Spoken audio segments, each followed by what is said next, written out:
Estamos vivendo um debate atual muito grande nas mídias sociais por causa do aumento absurdo nas estatísticas do mimimicídio no governo atual.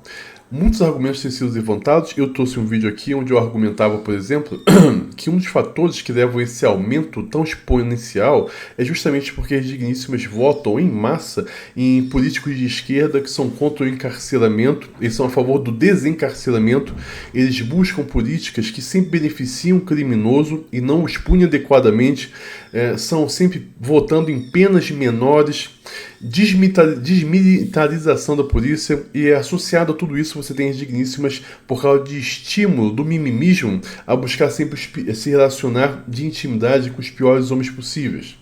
Tudo isso somado cria um panorama de incerteza onde as digníssimas acabam sofrendo aquilo que elas mesmas buscam na sociedade por meio do seu voto, das suas decisões, das suas escolhas. Mas esse vídeo aqui eu achei bem interessante dessa moça, uma terapeuta. Ela vai trazer mais alguns argumentos interessantes sobre isso. Eu gostaria que vocês apreciassem junto comigo. Então, sem mais delongas, vamos assistir esse vídeo e depois a gente volta com alguns comentários importantes sobre a questão. Aumentou o índice de feminicídio. Já parou para pensar que talvez o feminicídio aumentou porque na briga do abuso psicológico a mulher pode ganhar, mas na física o homem ganha? E aí a mulher abusa psicologicamente do homem, acusa ele falsamente, ele fica louco da cabeça, vai lá e mata ela. Meu Deus, tadinha da vítima! Mas você não sabe a história toda. E eu, como terapeuta, eu já atendi esse tipo de mulher. Inclusive, eu já fui acusada por esse tipo de mulher. Deixa eu esclarecer para quem não compreendeu o raciocínio. É complexo mesmo o raciocínio. Mas quem generaliza é vocês. Todas as mulheres sofrem e todos os homens são agressores. Isso que é generalizar. Agora, quando eu viro aqui e falo, tem mulheres que morrem na mão de homens abusivos, que fazem abuso psicológico e acaba com a vida dela e ela não merece. Eu falo isso. Aí depois eu falo, mas também existe mulheres manipuladoras que perseguem homens, que infernizam homens até eles reagirem e matarem elas. E isso aumenta o feminicídio. Quem está generalizando? Eu ou vocês que não aceitam a verdade? Pode printar e copiar e soltar na internet que a minha opinião não vai mudar por causa da opinião pública. Porque é o que eu acredito e como terapeuta eu vejo que essa é a realidade da sociedade. Essa é uma verdade. O feminicídio tende a aumentar por causa das mulheres que fazem acusações falsas, por causa de mulheres que perseguem homens. O cara já é agressivo naturalmente. O homem já tem instinto agressivo naturalmente de não pensar, só sobreviver. Aí a mulher fica lá perseguindo, acabando com a vida dele, acabando com o trabalho dele. Ele não pode se relacionar com ninguém que vira um inferno. A mulher não para, persegue, pressão psicológica, abuso psicológico. Ele vai lá, se revolta, bate nela e ela morre. Acontece. Existe. Sério, mas existe? Existe? E se você não acredita, quem está generalizando é você. Vamos ler alguns comentários aqui. Tá? Aqui fez um disclaimer. Não sou a favor da Greta são contra digníssimos, mas existe um lado que ninguém conta e é exatamente isso que a gente está se propondo a fazer aqui no nosso canal e nas nossas mídias sociais. Um comentário bem interessante. Super concordo, tendo vários casos parecidos de digníssimos que enlouquecem o homem, agride, parte pra cima, sai com amigas e provoca, chama de corno, lixo e várias coisas ruins. No final elas provocam ele até chegar a um ponto extremo e ele sair como um monstro. Dura realidade. Digníssimas, infelizmente, denúncias reais não estão sendo atendidas por digníssimas desse nível. Eu já teve um caso que eu e minha esposa atendemos de uma moça, e que essa moça ela nos apresentava o seguinte argumento, que o marido dela, ele era extremamente agressivo, ele quebrava as coisas dentro de casa, batia a mão na parede, e ela vivia aterrorizada por causa do comportamento desse marido. E ela pintava um quadro que o cara era um monstro. Mas alguma coisa sempre toca no meu coração e falo, tem algo errado, a gente precisa saber mais essa história. Fomos conversando com ela e o que a gente descobriu é o seguinte, o cara tinha um emprego extremamente estressante. Ele chegava em casa com a cabeça cheia, irritado, cansado. Tudo que ele queria era jantar e descansar. Ela normalmente não tinha feito jantar e ia fazer quando ele chegasse, ou seja, ele ia ficar um período sem comer, e ela começava a querer contar problemas e resolver situações de problemas da dinâmica relacional entre eles. E ele falava, olha, eu não quero agora, eu tô com a cabeça cheia, não vamos conversar agora não. Me dá um tempo, deixa eu esfriar a cabeça e depois a gente conversa, quem sabe amanhã a gente bate um papo e a gente resolve isso, ou mais tarde, hoje ainda. Não, tem que ser agora, a gente tem que conversar agora. O cara pedia, insistia falando que não, e ela continuava forçando ele a ouvir. Ele levantava, saía, ia para outro cômodo, ela ia atrás, falando no ouvido do cara, o que ela queria forçá-lo a ouvir. Ele se trancava no banheiro e ela ficava gritando pela porta do banheiro as coisas que ela queria resolver. Chegava um momento que o cara perdia o controle e ele nunca xingou ela e nunca fez nada contra ela, mas ele dava soco na parede de raiva. Só que isso ela não falava pra gente. Isso a gente precisou fazer uma investigação muito aprofundada para entender mais sobre a dinâmica deles, e a gente finalmente chegou a essa conclusão a partir do momento que ela confessou isso. E ela não conseguia entender que o comportamento errado dele era uma derivação direta, um resultado direto do comportamento errado dela. Ela levava o cara à explosão emocional por meio desse comportamento de forçar o homem a querer ouvir e resolver na hora que ela quer as coisas. A mente masculina não funciona dessa forma. Só que as digníssimas querem forçar os homens. Nós temos alguns estudos, por exemplo, que mostram que o homem demora aproximadamente de 7 a 10 horas a mais do que uma digníssima para entender o sentimento que ele está tendo naquele momento. E enquanto ele não entende o que ele está sentindo, ele manifesta a raiva como um substituto adequado. E adequado. Ele fica chateado, fica incomodado. Até o momento que ele consegue parar para pensar e entender o que ele está sentindo, e ele se sente confortável para poder conversar com a pessoa. Só que as digníssimas não querem isso. Elas querem exigir do homem que tem que resolver na hora que ela quer. Ela quer forçar o homem a ouvir o que ela tem a dizer. Ainda que o cara peça, saia do lugar, se tranque, ela fica gritando pela porta. Então são essas loucuras que levam frequentemente o homem à explosão.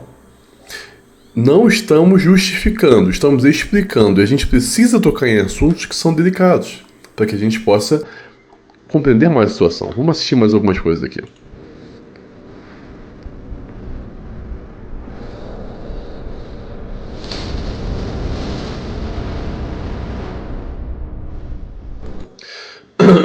O lobo mau só é mau porque você só ouve a história do Chapeuzinho Vermelho.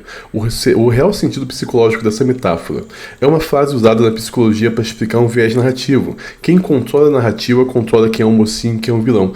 Autores como Robert Greene, Jordan Peterson, Paul Ekman, especialistas em emoções, e até Carl Jung falam sobre isso, não no sentido de justificar a violência, mas no sentido de explicar que toda história tem um lado oculto, toda narrativa tem cortes, edições, versões, todo comportamento humano tem causas que raramente aparecem. As pessoas julgam sem contextualizar. Elas julgam a reação sem olhar o que construiu aquela reação. Perfeito.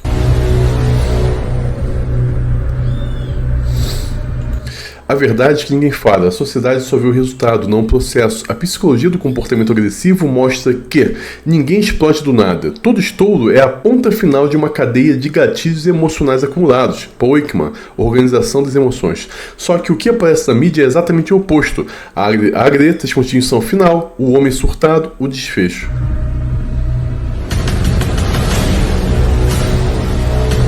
Mas nunca a relação tóxica que durou anos, os jogos psicológicos, o desrespeito mútuo, os gaslightings, o abuso emocional que não deixa marca visível, a manipulação emocional de ambos os lados. Isso some na narrativa. Como diz Jordan Peterson, quando você vê alguém tomar uma decisão terrível, lembre-se, era o capítulo final de um livro que você não leu.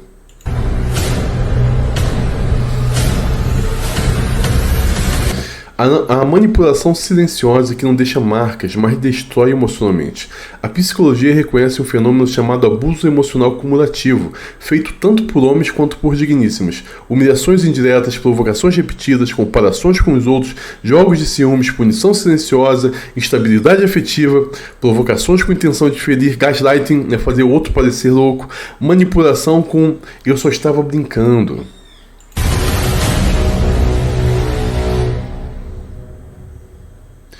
Isso não justifica violência, mas explica o que a sociedade não gosta de ver.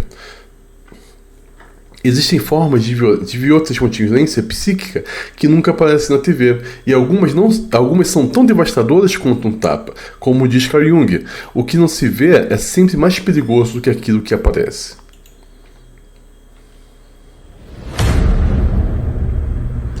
O peso social é sempre assim. O homem é responsável pelas ações, as digníssimas pelos sentimentos.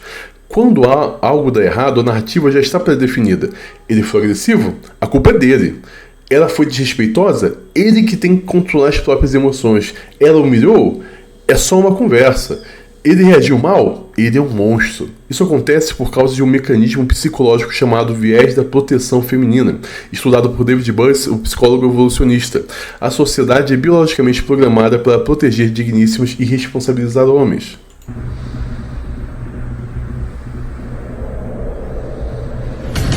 Por isso, a dor masculina é subestimada, a provocação emocional é ridicularizada, o sofrimento psicológico masculino é tratado como fraqueza, o comportamento feminino é desculpado porque ela estava nervosa.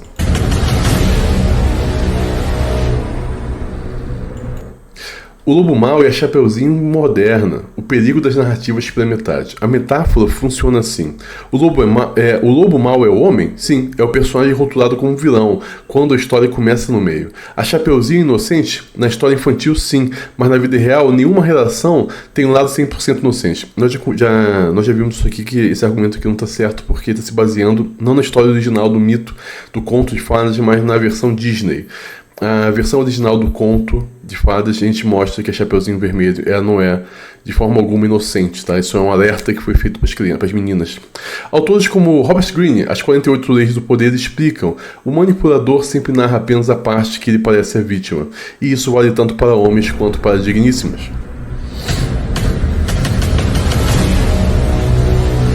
O que a mídia nunca vai mostrar, a mídia nunca vai contar se havia traição emocional, se havia manipulação, se havia humilhação constante, se havia abuso psicológico, se havia provocações dirigidas, se havia gaslighting, se a relação já era tóxica de ambos os lados. Como diz Mark Manson, as pessoas querem um vilão para culpar, não uma história para entender.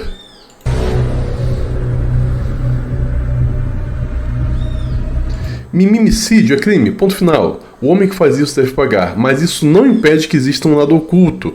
Homens precisam aprender a reconhecer a manipulação emocional e sair antes de explodir. Digníssimas precisam entender que brincar com gatilhos emocionais tem consequências invisíveis. Tem uma passagem de pano aqui, não é brincar com gatilhos emocionais. Elas sabem exatamente o que elas estão fazendo e a intenção delas, como nós estudamos em outros vídeos aqui, de fato é levar o homem ao estouro emocional para justamente destruir esse homem. Nós estudamos aqui em um determinado momento que as digníssimas, enquanto o homem gosta de vencer confrontos, as digníssimas gostam de perder confrontos, porque assim elas têm arma social para destruir a vida de um homem. Então não é brincadeira aqui, o texto deu uma amenizada. A sociedade precisa parar de pintar histórias em preto e branco. Toda relação tóxica é construída por dois, mas o peso social recai sobre um.